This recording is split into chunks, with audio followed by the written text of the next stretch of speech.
الرجیم بسم اللہ الرحمن الرحیم وبہ نستعین وہو خیر ناصر ومعین وصلی اللہ علی سیدنا مولانا بالقاسم محمد وآلہ الطیبین الطاہرین الذین قال اللہ انما یرید اللہ لیذہب عنکم الرجس اہل البیت ویطہرکم تطہیرا وَلَعْنَةُ اللَّهِ عَلَىٰ أَعْدَائِهِمْ أَجْمَعِينَ مِنْ يَوْمِ عَدَاوَتِهِمْ إِلَىٰ قِيَامِ يَوْمِ الدِّينِ أَمَّا بَعْدُ قَالَ الْحَكِيمُ فِي قُرْآنِ الْكَرِيمِ بسم اللہ الرحمن الرحیم أَقِيمُوا الصَّلَاةَ وَلَا تَكُونُوا مِنَ الْمُشْرِكِينَ۔ سورہ مبارکہ روم کی آیہ کریمہ ہے جو میں نے آپ کے سامنے تلاوت فرمائی ہے۔ میں نے آپ کے سامنے تلاوت کی ہے۔ اللہ اپنے اس کلام میں ارشاد فرماتا ہے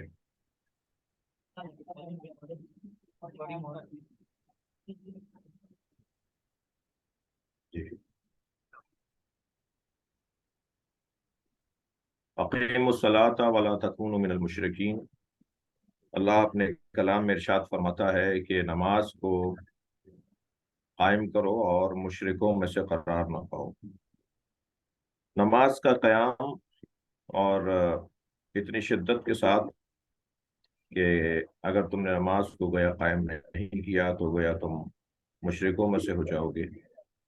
کیا نماز کا تعلق اصول دین سے ہے جو اللہ نے شدت کے ساتھ نماز پڑھنے والوں کے لیے خطرہ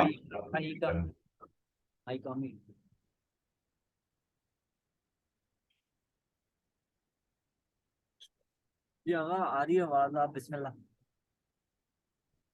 مگر آپ کی آواز جو آ رہی ہے تو میں سمجھ رہا ہوں کہ ڈسٹرب ہے ماحول، تو یا تو آپ کی آواز وہاں سے بند ہو تاکہ میں جو ایک سلوات ہدیہ کریں۔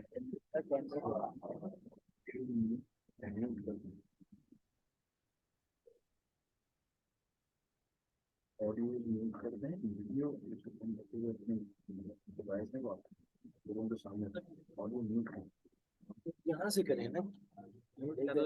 جی میں اپنی بات کو مسلسل کر رہا ہوں۔ یہ ظاہر ہے ہم بہت دور ایک بہرحال اس فاصلے کے ساتھ بیٹھ کر بات کر رہے ہیں۔ میں نے آپ کے سامنے سورہ روم کی آیت تلاوت کی ہے، اس میں اللہ نماز کے قیام کا حکم دے رہا ہے اور کہہ رہا ہے کہ مشرک نہ بن جاؤ، کہیں ایسا نہ ہو کہ تم نماز قائم نہ کرنے کی وجہ سے مشرک ہو جاؤ۔ تو سوال یہ ہے کہ نماز کو قائم کرو اور مشرکوں میں سے نہ رہو۔ تو یہ مشرکوں اور مسلین کا جو اللہ نے تضاد اور ضد بیان کی ہے کہ جو نماز پڑھتا ہے وہ مشرک نہیں ہوگا، اور جو مشرک ہے وہ ممکن ہے کہ وہ ہو کہ جو نماز نہیں پڑھتا۔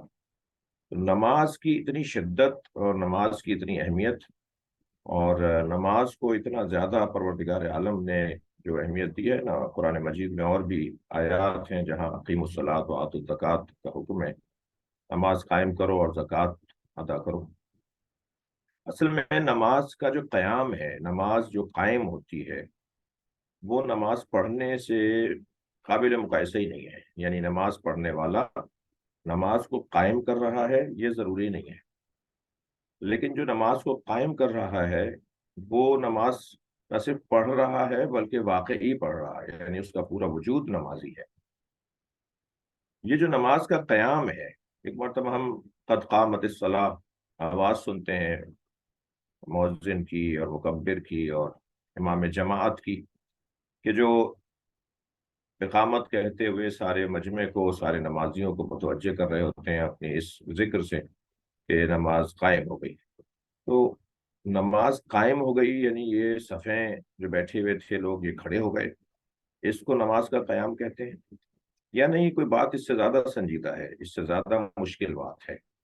یہ صفوں نمازی کا بیٹھے ہوئے سے کھڑے ہو جانا یہ نماز کا قیام ہے یا اس سے زیادہ؟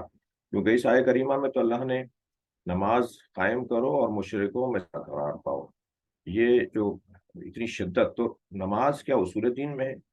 وہاں کفر جو شرک کے مقابل ہے، شرک کا مساوی ہے، شرک سے زیادہ ایک اہمیت کا حامل ہے، اور بعض اوقات شرک کفر سے زیادہ اہمیت کا موضوع ہے۔ تو کیا وہ کفر اور شرک اور ایمان اور اسلام اور نماز، ان مفاہیم میں کوئی آپس میں مغایرت پائی جاتی ہے، یا ان کے اندر کوئی آپس میں ربط پایا جاتا ہے؟ یعنی میں جو بات کہنا چاہتا ہوں یہ کہ اتنی شدت سے جو اللہ نے نماز نہ پڑھنے والوں کی مذمت کی ہے کہ انہیں مشرک ہونے کا اندیشہ ان کا بیان کیا کہ وہ مشرک ہو جائیں گے اگر نماز نہیں پڑھیں گے۔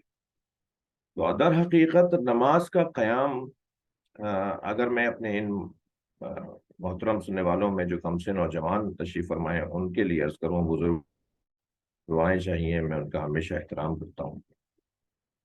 نماز کا قیام نماز پڑھنے سے کہیں زیادہ بلند اور مختلف ہے۔ مثال دے رہا ہوں، 2 رکعت نماز کسی غصبی جگہ پر پڑھنا جائز نہیں ہے، یعنی جو جگہ آپ کی اپنی نہ ہو اور جس کی ہے اس کی اجازت بھی نہ ہو، وہاں 2 رکعت نماز پڑھنا نماز کو باطل کر دیتا ہے۔ جو لباس میں نے پہنا ہوا ہے وہ اگر کسی کا مال غصب کر کے بنایا گیا ہو اور میں اس لباس کو پہن کر نماز پڑھ رہا ہوں تو میری نماز 2 رکعت نماز بھی باطل ہے۔ اسی طرح وہ پانی جس سے میں نے وضو کیا ہے وہ مثلا میں نے کسی ایسے رستے سے حاصل کیا ہے جو ناجائز رستہ ہے، جو کسی کا حق چھین کر حاصل کیا ہوا پانی ہے، تو اس سے میرا وضو باطل ہے۔ اب آپ شرائط نماز جو ہیں کہ نماز سے پہلے ہمیں طہارت حاصل کرنی ہے، طہارت میں پانی کا بڑا بڑا گہرا تعلق ہے۔ یہاں تو اس حد تک سنجیدگی ہے کہ اگر کوئی وضو کرنے کسی اور کی چپل پہن کے چلا گیا یا طہارت کرنے کسی اور کی چپل پہن کے چلا گیا تو اس کی وہ طہارت ہی مورد اشکال ہے، وہ طہارت ہی مکمل نہیں ہوئی ہے، تو آگے والے معاملات کیسے صحیح ہوں گے؟ تو اگر ہم 2 رکعت نماز بھی پڑھ رہے ہیں اور اس 2 رکعت نماز کے لیے ہمیں پانی بھی مباح چاہیے، پانی بھی پاک چاہیے، وہ کپڑے جو پہن کر ہم نماز پڑھ رہے ہیں وہ بھی مباح چاہیے، وہ بھی پاک ہونے چاہیے، وہ جگہ جو ہم جہاں نماز پڑھ رہے ہیں وہ بھی پاک ہونا چاہیے، اور وہ بھی مباح یعنی حلال اور جائز ہونی چاہیے وہ جگہ۔ تو یہ تو اب آغاز، ابھی نماز شروع نہیں ہوئی ہے کہ نماز کا قیام سمجھ میں آنا شروع ہو جائے گا کہ نماز کے قیام کا کیا مطلب ہے، جو اقامہ صلاۃ ہے اس کا کیا مطلب ہے۔ جب ان حقوق کی ادائیگی کے ساتھ ان انسانی اور جس کو کہہ لیجئے کہ اخلاقی جو شرائط اور احکامات ہیں ان کے احساس کے ساتھ جب میں نماز کی تیاری کر رہا ہوں تو پھر اب سمجھ میں آ رہا ہے کہ نماز کا قیام کتنی اہمیت کا اور کتنا مختلف موضوع ہے اور کتنا سنجیدہ موضوع ہے۔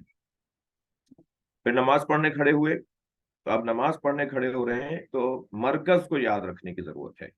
میری مراد لاہور کا ہمارا یہ محترم مرکز نہیں، بلکہ میری مراد مسلمانوں کا مرکز، عالم اسلام کا مرکز یعنی خانہ کعبہ۔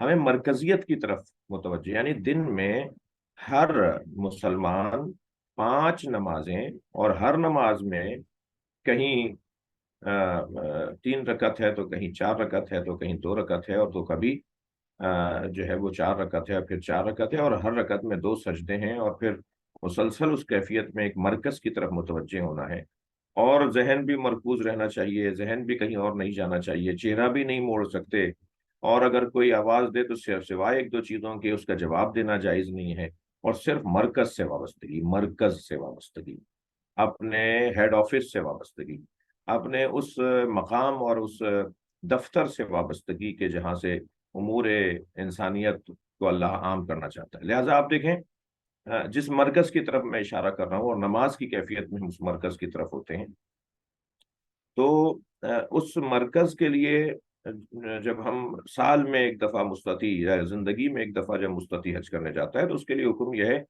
کہ وہاں حج کا اقامہ ہونا چاہیے۔ مولا امیر المومنین نے جب قسم ابن عباس کو مکے کا گورنر بنایا تو حضرت قسم ابن عباس سے فرمایا اقم الحج، حج کو قائم کرو۔ حج ادا کرنا اور ہے، جیسے نماز ادا کرنا اور ہے، لیکن حج کو قائم کرنا اور ہے۔ حج کا قیام اور حج کو پڑھنا، حج کو ادا کرنا اور ہے۔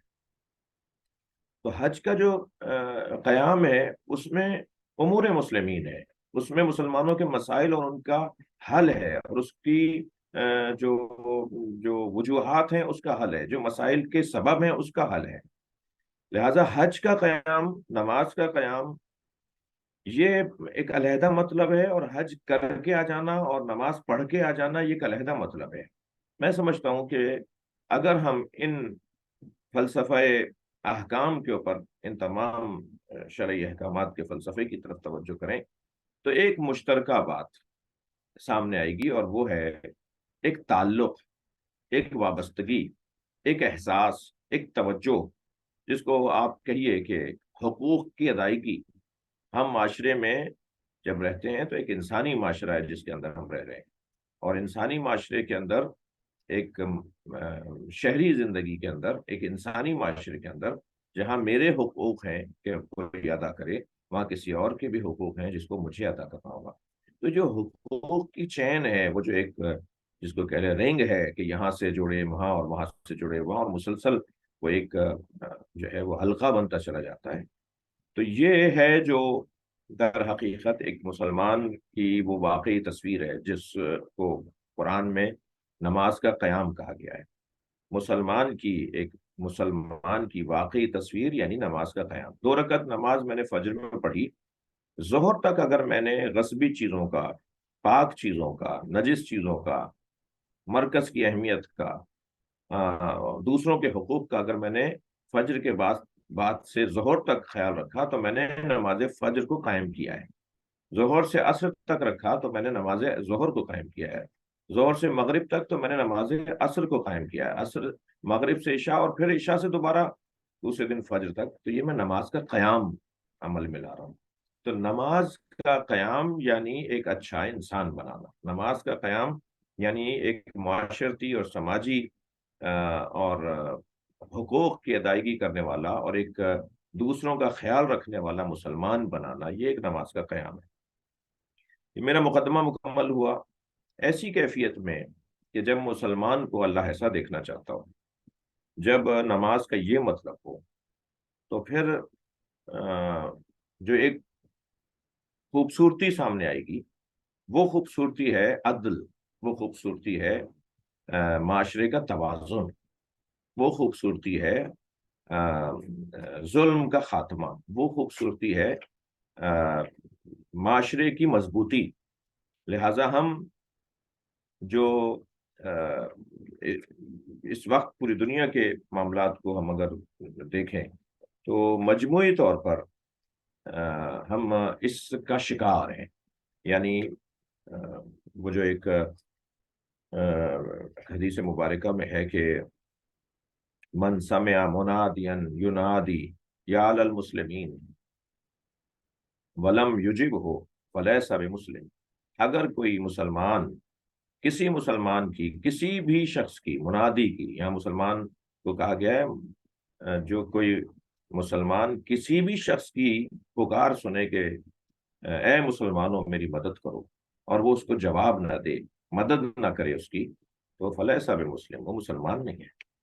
تو یہ جو نماز قائم کرو اور مشرکوں میں سے نہ ہو جاؤ، یہ جو مسلمان کے حقوق اور مسلمان کی جو فرائض میری گردن پہ پڑتے ہیں اس کی ذمہ داری ادا نہ کرنے کی صورت میں سرکار فرما رہے ہیں، نبی مکرم فرما رہے ہیں، وہ مسلمان ہی نہیں رہے گا۔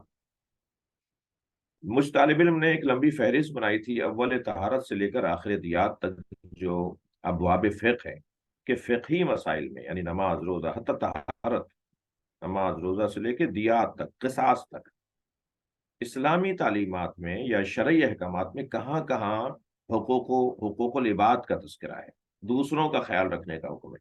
تو آپ یقین جانیے، حقوق العباد شرعی احکامات میں ایسے جڑے ہوئے اور ملے ہوئے ہیں، اور ایسے بنے ہوئے اور ایسے تنے ہوئے ہیں، اور ایسے ایک دوسرے کے اندر ڈلے ہوئے ہیں کہ بلا تشبیہ میں ان بچوں، اور اگر کوئی تعمیرات کے شعبے سے تعلق رکھتا ہے، تو جیسے آپ عمارت بناتے ہوئے ایک جال بناتے ہیں نا، سریے کا چھت ڈالتے ہوئے ایک جال بناتے ہیں، اور تو وہ جو جال ایک دوسرے کے اندر لوہا جا رہا ہوتا ہے، اور ایک جال سا میں نظر آتا ہے، ایک جالی سی میں نظر آتی ہے۔ اس طرح سے شرعی احکامات کے اندر حقوق العباد کو اللہ نے اس طرح سے جوڑ دیا ہے. یعنی ہم مسلمان نہیں رہ پائیں گے، ہم مسلمان کہلانے کے قابل نہیں رہ پائیں گے اگر ہم دوسروں کا خیال نہ کریں، دوسروں کا احساس نہ کریں. لہذا ہم اگر اس جذبے کے تحت معاشرے میں رہیں اور اس نظریے کے تحت معاشرے میں رہیں تو واقعی مسلمان ہیں. ورنہ قرآن کہتا ہے لہم اعین لا یبصرون بہا، ہم نے انہیں آنکھیں دی مگر ان کے لیے آنکھیں تھیں مگر یہ دیکھتے نہیں تھے. آذان لا یسمعون بہا، ان کے کان تھے، ان کے لیے کان ہیں مگر یہ کانوں سے سنتے نہیں ہیں. قلوب لا یفقہون بہا، ان کے لیے دل قرار دیے گئے مگر یہ سمجھتے نہیں ہیں. اولئک کالانعام، یہ جانوروں کی طرح ہیں، بل ہم اضل، اور پھر اللہ کہتا ہے جانوروں سے بھی پستر ہیں. جانوروں کے ہاں بھی اور جنگل کے اندر بھی کچھ حقوق کا خیال رکھا جاتا ہے، ایک دوسرے کا خیال رکھا جاتا ہے، ایک دوسرے کا وہ خیال کر رہے ہوتے ہیں. آپ آج جدید دور ہے اور آپ ذرا دیکھیں جانوروں کے بارے میں جو دستاویزات آ رہی ہوتی ہیں، جو رپورٹس آ رہی ہوتی ہیں، تو بڑی حیرت انگیز مناظر نظر آ رہے ہوتے ہیں کہ جانور ایک دوسرے کا کیسے خیال کر رہے ہیں، ایک دوسرے کا کیسے احساس کر رہے ہیں. تو جب جانوروں کے اندر احساس اور خیال اور ایک دوسرے کے سے درد اور ہمدردی پائی جاتی ہو اور پھر انسان یہ نہ کر رہا ہو، تو پھر اللہ کہے نا کہ یہ جانوروں سے بھی بدتر ہے، کیونکہ جانوروں میں تو یہ چیز پائی جاتی ہے، اس میں تو یہ چیز ہی نہیں پائی جاتی. تو اب اگر ہمارے اندر ہمارے یعنی ہم فرد فرد کی بات کر رہے ہیں، ہم اپنی بات کر رہے ہیں، ہم کسی اور کی بات ہی نہیں کر رہے. اگر ہمارے اندر یہ جذبہ نہیں پایا جاتا، ہمارے اندر یہ حس نہیں پائی جاتی کہ کوئی پریشان ہے، کوئی مشکل میں ہے اور جو ہے اس کا ہمیں کوئی احساس ہی نہیں ہے، تو پھر اللہ اسے انسان نہیں ماننے کے لیے تیار، کیونکہ اسے بنایا گیا تھا انسان. مگر یہ جانور بھی نہیں کہلائے گا کیونکہ جانوروں میں وہ احساسات پائے جاتے ہیں، وہ جذبات پائے جاتے ہیں.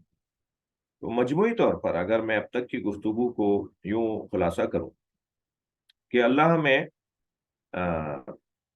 زندہ دیکھنا چاہتا ہے، اللہ ہمیں چلتی پھرتی لاش نہیں چاہتا کہ ہم چلتی پھرتی لاش بنیں، ہم معاشرے پر بوجھ بنیں اور معاشرہ ہماری وجہ سے نہ صرف کوئی خیر نہ دیکھے بلکہ ہماری وجہ سے معاشرے کو پریشانیوں کا سامنا کرنا پڑے. یہ نہیں چاہتا اللہ ہمیں زندہ دیکھنا چاہتا ہے. ہمارے پاس تو خاص طور پہ اہل تشیع کے پاس اور شیعہ مسلمانوں کے پاس تو سب سے بہترین مثال کربلا کی ہے. خطبہ امام حسین علیہ السلام کا جو منا کی سرزمین پہ آپ نے علماء کرام اور دانشوروں سے خطاب فرمایا، اس خطبے میں آپ دیکھیں کہ آپ نے کیسے فرمایا کہ یہ کیسے ممکن ہے کہ تم ظلم اور زیادتیاں ہوتے ہوئے دیکھو اور خاموش رہ جاؤ اور بات نہ کرو. تو ہمیں کربلا سے، اور پھر سب سے زیادہ ہمارے یہاں جس چیز کو دہرایا جاتا ہے، جس چیز کو یاد رکھا جاتا ہے، جسے بار بار دہرایا جاتا ہے ہمارے یہاں، وہ کربلا ہے.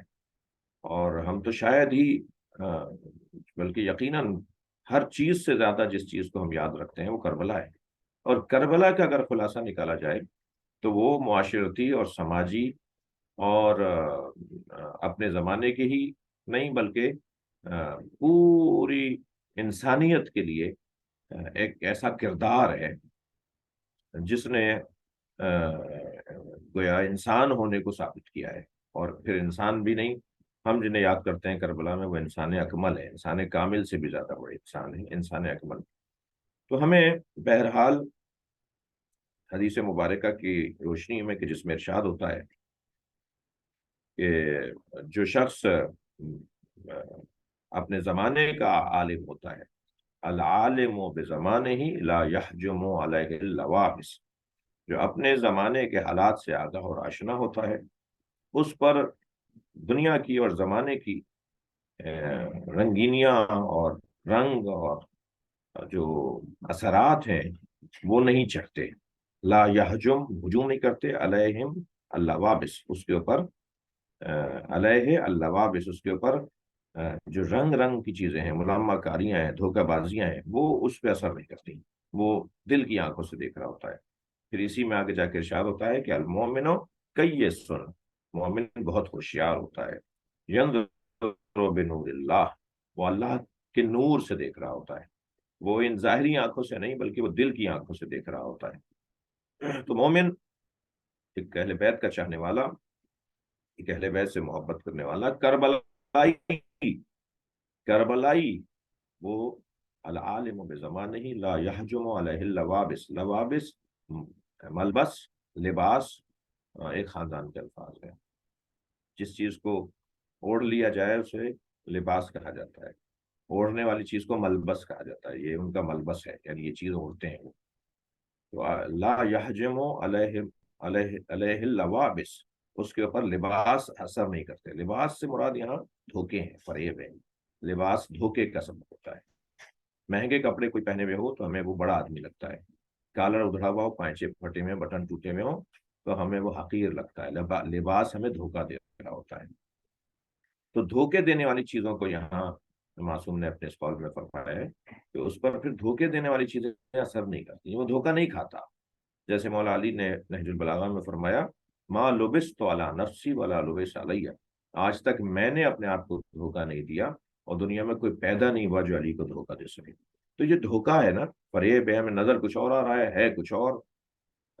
آپ اکثر ہم یہ مشاہدہ کرتے ہیں، موٹر وے پہ جا رہے ہیں تو دور سے ہمیں پانی نظر آتا ہے، مگر جیسے ہی گاڑی ہمارے قریب پہنچتی ہے تو پانی نہیں ہوتا، وہ ہماری آنکھوں کا دھوکہ تھا کہ پانی پڑا ہوا ہے۔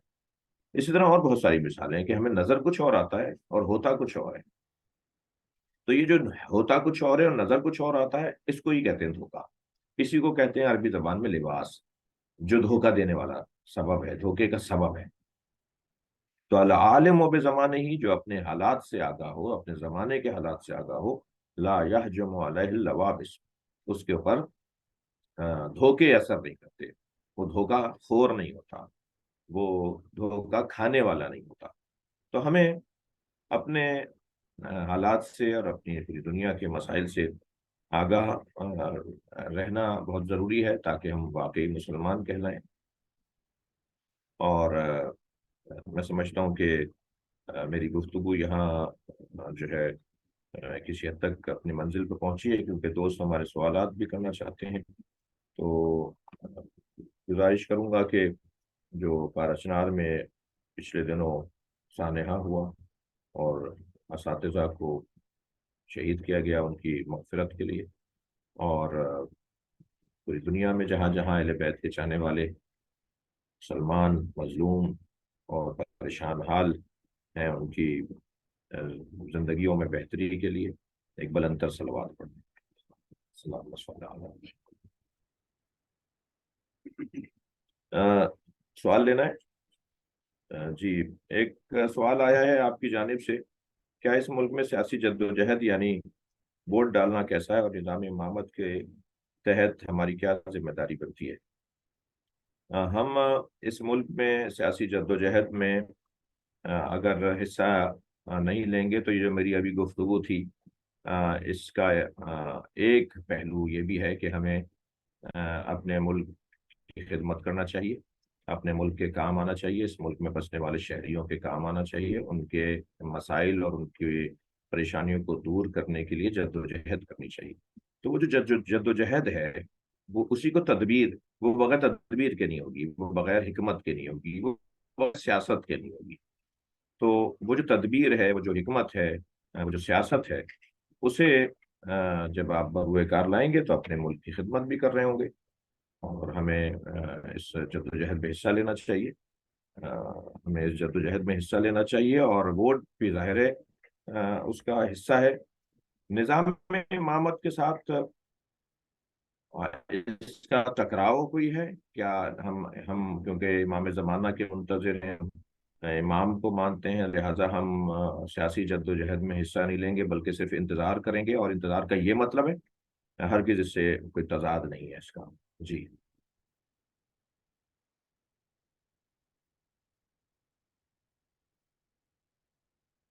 جو نہیں سمجھ